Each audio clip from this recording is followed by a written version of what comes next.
They mocked her, belittled her, and treated her like she didn't belong, until they found out who she really was. What she did next left everyone stunned. The luxury showroom gleamed under the bright lights, sleek sports cars lined up like trophies. At the entrance, a woman in casual jeans and a leather jacket stepped inside, her eyes scanning the place. To the employees, she looked like just another customer. But what they didn't know, she owned it all. Victoria Hayes, billionaire CEO of Hayes Automotive Group, had built this empire from the ground up. But lately, she had received troubling reports. Her dealerships were developing a reputation for treating certain customers differently. Instead of relying on second-hand accounts, she decided to see it for herself. So today, she wasn't Victoria Hayes, the powerful businesswoman. She was just another potential buyer, or so they thought. She approached a sleek red sports car, running her fingers over the polished hood. Almost immediately, a salesman, a tall, smug-looking man with a designer watch, approached her. He barely hid his disinterest as he glanced at her outfit. "Can I help you?" Victoria smiled. "Yeah, I'm interested in this model." The salesman scoffed. "This car starts at $300,000.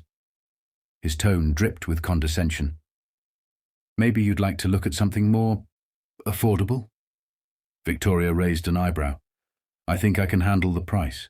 The salesman smirked. "Right. Do you even know what engine this has? Or are you just here to take pictures for Instagram?" A few employees nearby snickered under their breath. Victoria felt her stomach tighten, but not with embarrassment, with anger. She had spent her life breaking barriers in the automotive industry, and now in her own showroom, she was being treated like she didn't belong. She took a slow breath, keeping her expression neutral. "Actually, I know exactly what's under the hood, and in fact, I'd like to buy this car, right now." The salesman laughed. "Yeah, sure. Do you even have the credit for that?" That was it. Enough. Victoria smirked. "Tell you what, get your manager out here, right now." The salesman rolled his eyes. "Lady, I don't think—" Victoria's voice turned ice cold. "Now." Something in her tone made him pause. He muttered under his breath and waved for the manager. Moments later, a man in a suit appeared. The moment he saw Victoria, his face went pale, because he knew exactly who she was. And in that moment, the entire showroom was about to learn the truth. Their nobody customer was actually their boss. The manager's face drained of color as he rushed over. "Ms. Hayes, I had no idea you were coming today." His voice trembled. The smug salesman frowned, confused. "Wait, who?" Victoria crossed her arms, her expression unreadable. "Oh, you don't recognize me. That's interesting." She turned to the employees who had snickered at her earlier. "Because I own this entire company." A stunned silence fell over the showroom. The salesman staggered back, his smirk vanishing in an instant. "Wait, you're Victoria Hayes?" Victoria smiled sweetly. "The one and only." The man looked like he wanted the ground to swallow him whole. The manager swallowed hard. "Ms. Hayes, I can assure you this is not how we treat customers." Victoria raised an eyebrow. "Really? Because from what I saw, your staff just judged me based on my clothes and assumed I couldn't afford to be here." She turned to the salesman. "Tell me, how many other customers have you treated like this? How many potential buyers have you insulted because you thought they didn't look the part?" The salesman opened his mouth, but no words came out. The other employees stood frozen, realizing how badly they had messed up. Victoria exhaled slowly, then turned to the manager. "You have 30 minutes to gather the entire staff. We're having a meeting, right now." The manager nodded furiously. "Of course, Ms. Hayes." As Victoria walked toward the private office, she could feel every pair of eyes on her. Because today, she wasn't just going to fire someone. She was about to change the way this company treated every single customer, forever. 30 minutes later. The entire showroom staff stood in the conference room, silent, tense, and visibly nervous. No one dared to speak.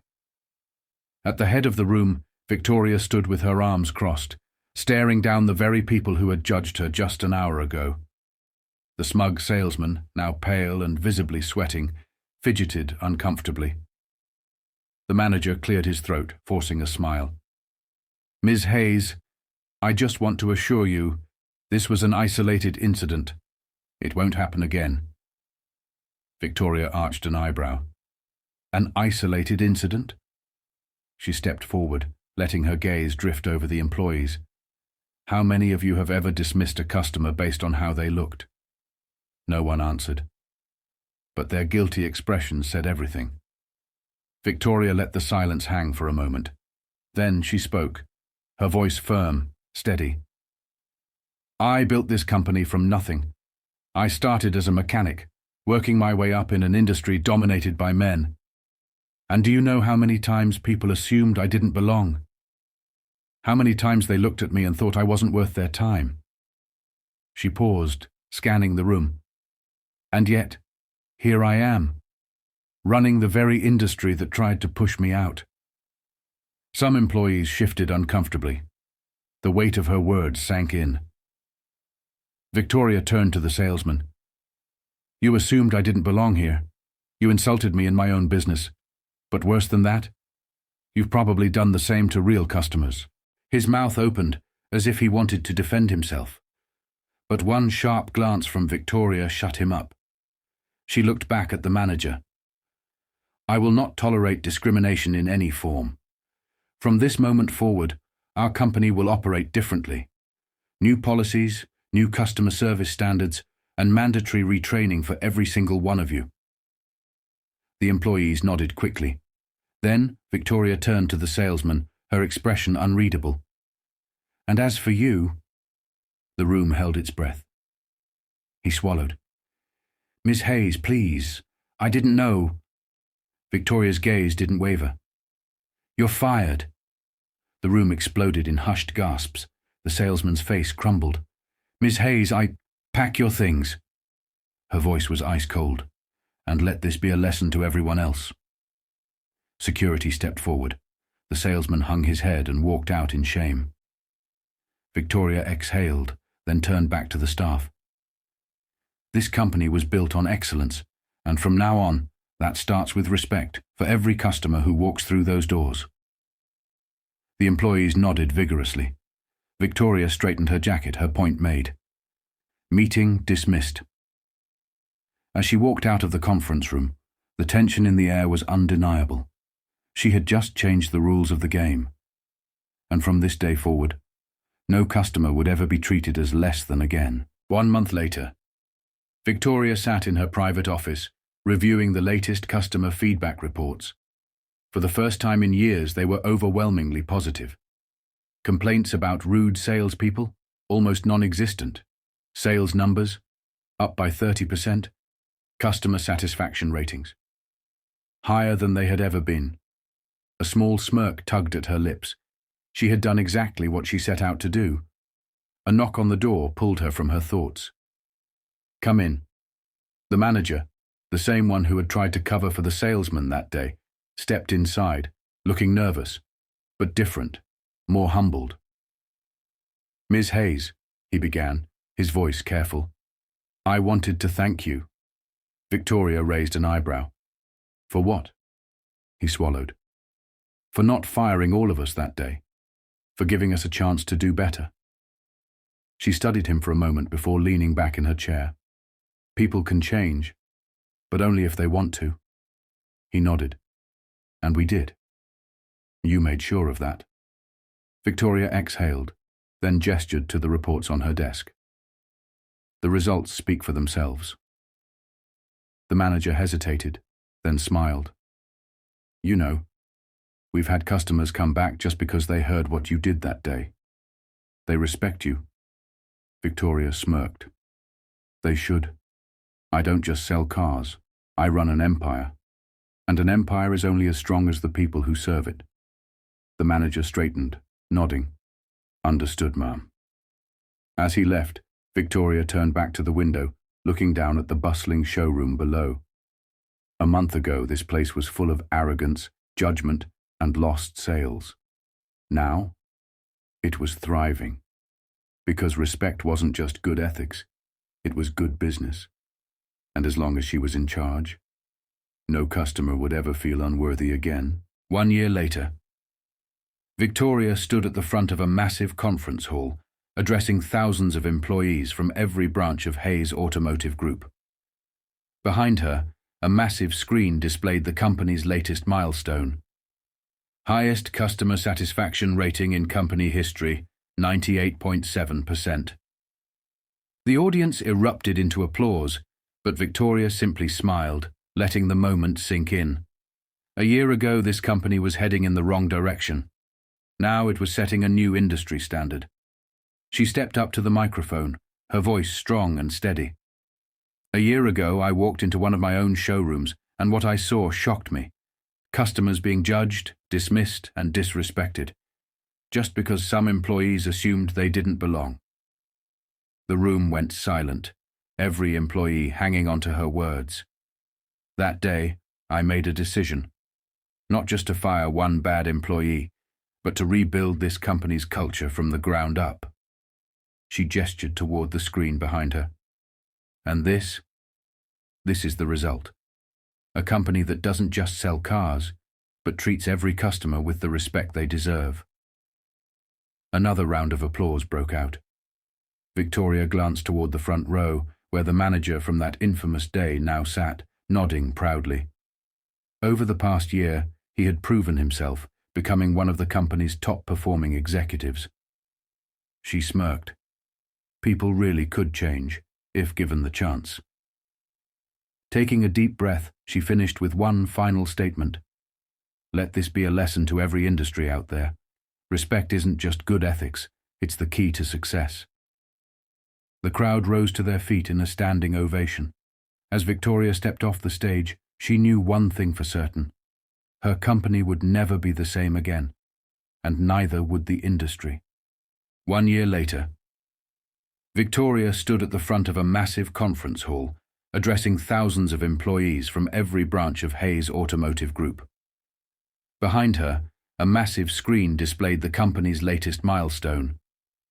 Highest customer satisfaction rating in company history, 98.7%. The audience erupted into applause, but Victoria simply smiled, letting the moment sink in. A year ago, this company was heading in the wrong direction. Now it was setting a new industry standard. She stepped up to the microphone, her voice strong and steady. A year ago, I walked into one of my own showrooms, and what I saw shocked me. Customers being judged, dismissed, and disrespected, just because some employees assumed they didn't belong. The room went silent, every employee hanging on to her words. That day, I made a decision, not just to fire one bad employee, but to rebuild this company's culture from the ground up. She gestured toward the screen behind her. And this is the result. A company that doesn't just sell cars, but treats every customer with the respect they deserve. Another round of applause broke out. Victoria glanced toward the front row, where the manager from that infamous day now sat, nodding proudly. Over the past year, he had proven himself, becoming one of the company's top-performing executives. She smirked. People really could change, if given the chance. Taking a deep breath, she finished with one final statement. Let this be a lesson to every industry out there. Respect isn't just good ethics, it's the key to success. The crowd rose to their feet in a standing ovation. As Victoria stepped off the stage, she knew one thing for certain. Her company would never be the same again, and neither would the industry. As Victoria walked off the stage, a sense of satisfaction settled over her. This wasn't just a business victory, it was a statement. Her company had become a symbol of respect, fairness, and excellence. The auto industry had taken notice. Competitors were now following her lead, changing their customer service standards, afraid of being left behind. She had rewritten the rules. As she stepped into her car, her assistant handed her a new report. Profits had soared to record-breaking levels. Victoria smirked. Kindness wasn't weakness, respect wasn't optional, and underestimating the wrong person. That was the biggest mistake anyone could make. As she drove away, one thing was clear. She hadn't just changed her company. She had changed the entire industry, and she was just getting started.